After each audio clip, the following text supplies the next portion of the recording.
Alright guys, I am here today with the third work in progress on this right here, the Kotobukiya Gojulus.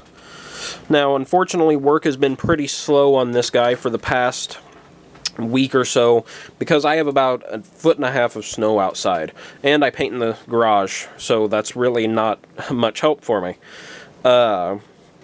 Luckily I had a few good days of nice weather prior to the big snow hitting, so I took the opportunity to go out and paint 3 or 4 runners of parts, and I brought those in, and I've been detailing those a little bit all week, but it's still too much snow to get out there and top coat them, so I have those pretty much lying in wait to get top coated.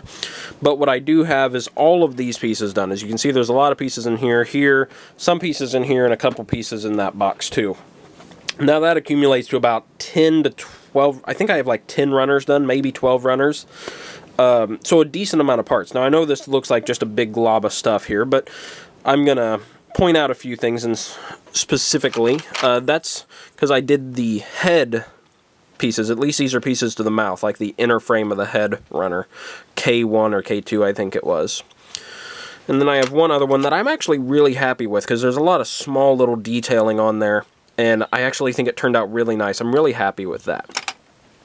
Now since I hadn't gotten much work on this, today I decided to go ahead and assemble what I could on the kit. Now that's not much because there's a few key runners that I haven't painted yet, and of course I haven't done any of the outside armor, which actually integrates quite a bit into any sort of construction of this because it doesn't have a full inner frame like the Liger Zero or Berserk Fury does. But I've completed some pieces over here. Now these are joint pieces, as you can see. A lot of detail on those, and I'm actually really happy with how these pieces turned out. I like this detailing here specifically. All those metallics just really blend in nicely. And I've got 2 of those pieces done. Here's the other one. Now I know you all have seen these before if you watched my second work in progress, but I have all 4 spines done. As you can see, all 4 of those are in there.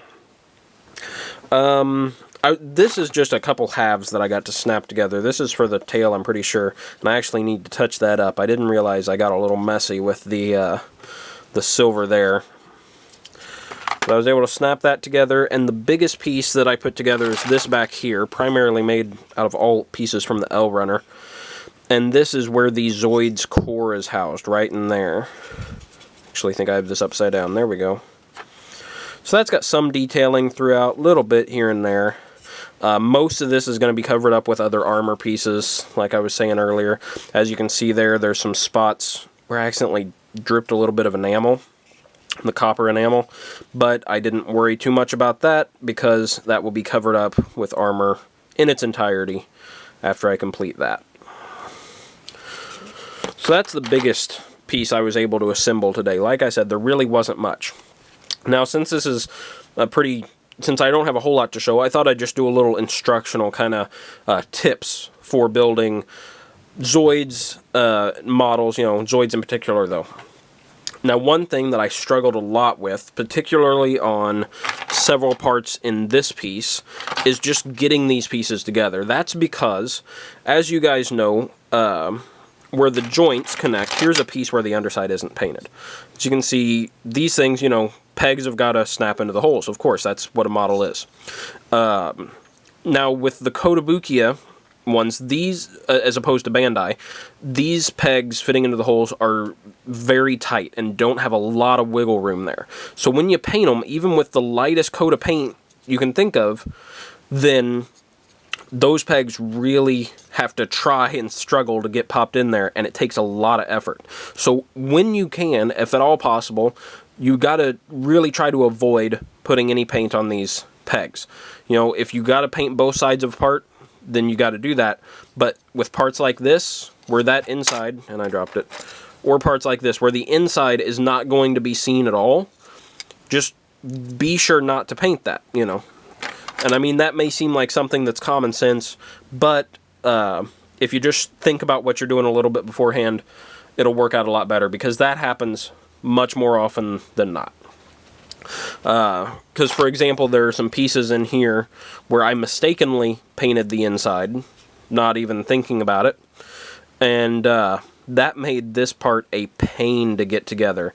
Quite frankly, it was very, very annoying, unfortunately. But that is just something that you want to keep an eye out for, making sure not to paint those, the pegs and then the holes that the pegs go into when you don't have to.